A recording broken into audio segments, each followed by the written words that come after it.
Hey everyone, and welcome back for another deep dive. This time, we're heading over to Senegal. Ooh, exciting. Yeah, to check out some pretty interesting digital health initiatives we're working on over there. Awesome.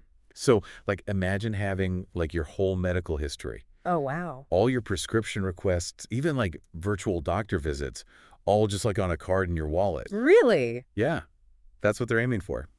Pretty cool. Yeah, that's super cool. We've got two detailed presentations we're going to be digging into. Okay. One's designed for these institutions de prévoyance maladie. Okay. They're like health insurance institutions, basically. Gotcha. And then the other one's called Sen-E-Carte, and it was presented to the National Union of Community Health Mutuals. Wow, that's a mouthful. Yeah, and of course, we've got our notes here, too, to help us break it all down. I was going to say, you need some serious notes for all that. Always. Sounds really interesting, though. Yeah, so what's really fascinating about this is how Senegal is really pushing towards universal health coverage. Yeah. And they see all this digital stuff as a key part of achieving that. It makes sense, right? I mean, using tech to kind of leapfrog over all those traditional healthcare hurdles. Exactly. Exactly. Yeah. So before we jump into all the specifics of the proposals, Okay. we should talk a little bit about the context, Yeah. right? Yeah, for sure. So Senegal has this program for good governance. It's called Jubal Jubanti.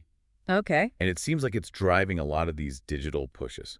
Well, I mean, it makes sense if you think about it. Good governance is all about transparency and efficiency, right? Mm, And those are things that digital tools can really help with, especially in healthcare, which can be so complex. totally. Yeah. And so that brings us to the digital health cards themselves. Okay. So both of these proposals, the main idea is a card with either a QR code or an NFC chip, or even both. Oh, interesting. Yeah, they're offering both options, which is smart. Yeah, because not everyone has the same kind of phone or access to the same tech, right? Right, exactly. So that widens it so more people can use it. Exactly. So you scan your card with your phone, Mhm. and boom, you've got your own personal, virtual health booklet right there. I like that virtual health booklet. So what all is in this booklet? Yeah, so it's got all your personal info, medical history, like past appointments, Wow. even your blood type. It's all right there. All in one place. Yeah, crazy, right? That's amazing. So let's dive into the IPM solution first. Okay. What I thought was really interesting about this one was how customizable it is. Oh, okay. Each IPM can, tailor the card to their own specific needs. That makes sense because those IPMs, I mean, they're all different. Yeah. They've got different systems, different populations they're serving, so they need something that works for them. Totally, yeah. It's like a one-size-fits-all doesn't really work in healthcare. Exactly. Yeah. And then there's this other feature that's pretty cool. Okay, what is it? It's called Deposit Your Prescription. Deposit your prescription. Yeah, so you just take a picture of your prescription, upload it, and then your IPM can issue a bon de commande. A bon de commande, what's that? It's basically like a payment order to the pharmacy. Oh, so you don't even have to deal with those paper prescriptions anymore. Exactly. That's so convenient. Yeah, and it streamlines the whole process. For everyone involved, Yeah. quicker refills, fewer errors, Yeah, less hassle for both patients and the pharmacists. totally. And it's all on a secure platform, too, which is obviously Oh, important. yeah, for sure. Yeah. Especially when you're dealing with medical info. Yeah, so healthcare professionals can manage all the administrative records. Uh-huh. So all the patient data stays confidential. And it's not just about keeping the data safe, it's also about who has access to it within the system. Exactly. So the IPM solution has different levels of access, so patients can see their own information, but doctors have the ability to update it and add to it. Yeah. Like another layer of security and control. Okay, so let's switch gears for a second and talk about Sen-E-Carte. Okay, Sen-E-Carte. This one also uses both QR codes and NFC, but it seems like they're taking this dual technology thing even further. Oh, how so? So it's like no matter what kind of device you have, you should be able to use the system. That's fantastic. That's all about inclusivity, right? Yeah. Making sure everyone can benefit. And here's where it gets really cool. They're incorporating telemedicine. Oh. They're using a platform called Doxy.me. Doxy.me, okay. So you can literally have a doctor's appointment from home. Wow. Pretty wild. That's more than just convenience, though, right? Think about people in remote areas or people who have difficulty getting around. Oh, yeah. This really opens up a whole new world of access to healthcare that just wasn't possible before. For sure. And they've also got this AI-powered virtual assistant. No way. It's based on ChatGPT 4.0. Oh, wow. So that's like having instant personalized support. Yeah, like right in your pocket. That's really powerful, especially for people who might not have regular access to a doctor. Right, exactly. Imagine having a virtual health advisor available 24/7. Yeah. I mean, that could really be a game changer. It's clear that Sen-E-Carte is really focused on community too. Uh-huh. They've partnered with UNAMUSC, Okay. the National Union of Community Health Mutuals. Yeah. So they're really tailoring the solution to fit the community's needs. See, that's a critical piece, right? It's not just a top-down approach. Right. They're working directly with the people they're trying to help. Yeah. That ensures that the solution is relevant, that it's culturally sensitive, Yeah. that it's actually addressing the real challenges people are facing. Totally, yeah. It's a great example of how tech and community can really knock together. Yeah, I thought it was really interesting in both these proposals Yeah. how much emphasis they put on data security and privacy. Yeah, that's got to be a top priority. Yeah, I mean, we are talking about sensitive health info, right? Absolutely. So both proposals talk about using encryption, Mm. double authentication, secure local servers, to protect all that data. It's reassuring to see they're taking that seriously. Yeah, and they're aligning their systems with Senegal's existing data protection laws. Oh, okay. It's clear they're really committed to building trust Yeah. and making sure people feel confident that their info is being handled responsibly. Yeah, it's interesting what you said before about how these cards are really just the starting point Oh, yeah. because they're kind of the gateway to a whole bunch of other digital services, right? Yeah, so what else is included in like this suite of digital services? Well, let's see. There's online prescription management. You can request those lettres de garantie. Yeah, what are those again?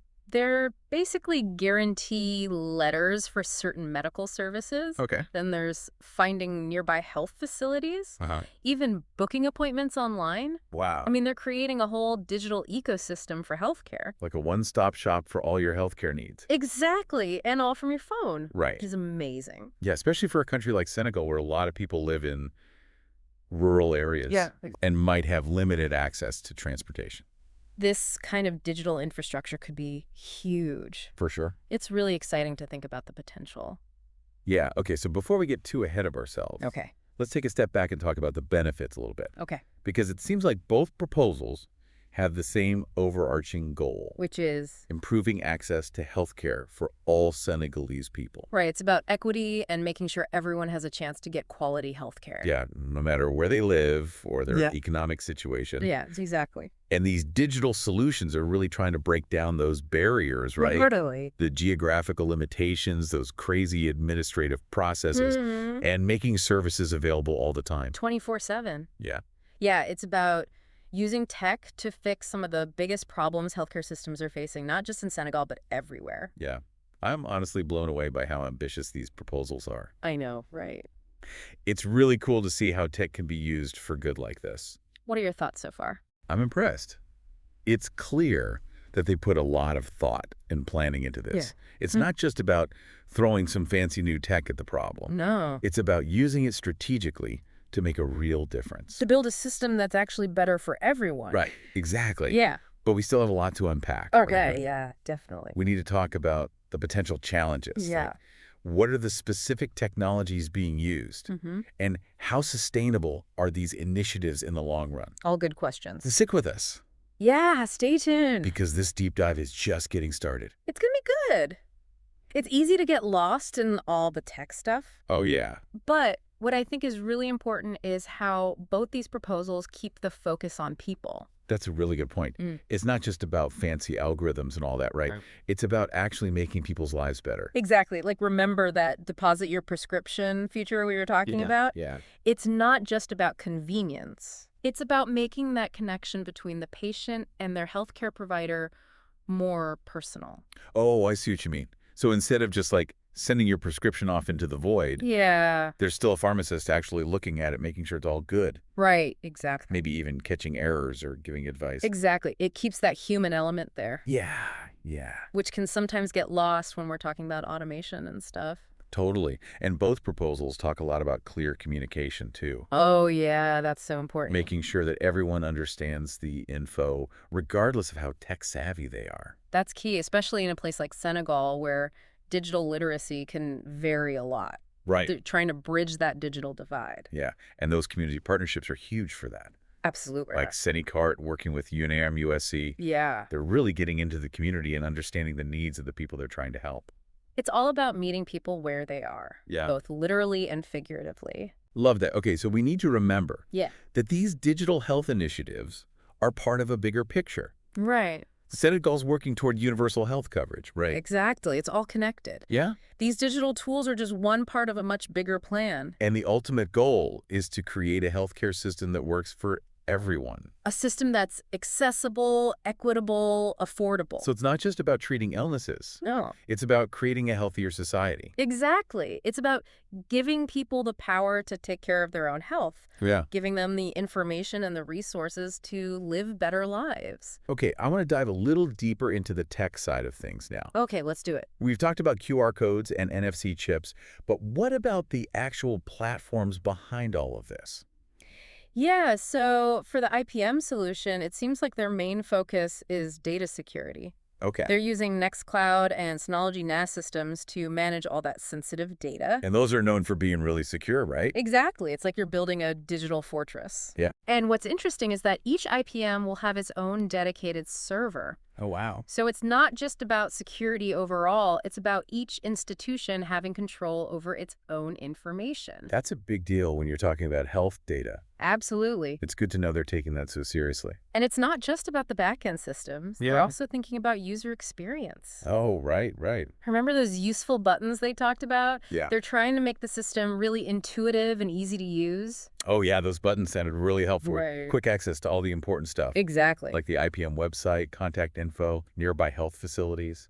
They're thinking about what people actually need and making it easy to find. So Sen-E-Carte is doing things a bit differently, right? Yeah, it seems like they're using existing platforms like Doxy.me for this telemedicine part. Right. And they're bringing in AI with ChatGPT 4.0.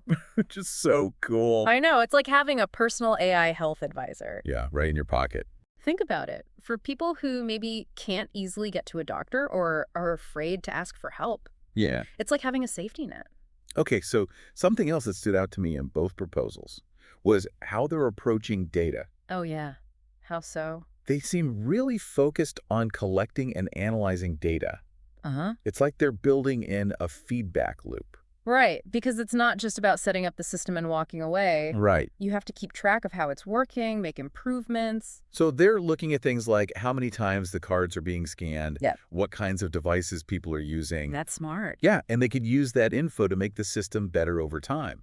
And it's about being transparent, too. Yeah. Showing people that they're committed to making the system work. I mean, it's pretty amazing how ambitious all of this is. It really is. It's not just a little tweak here and there, it's a whole system overhaul. It's a bold vision, Yeah, but it's the kind of vision we need. totally. Because healthcare systems around the world are facing some huge challenges. You need big solutions. And it's really cool to see Senegal stepping up like this, It is. showing everyone what's possible. It gives me a lot of hope for the future of healthcare. Me too. But before we get too carried away, Oh. we need to talk about sustainability. Yeah, that's the big question. Can they keep these systems going in the long term?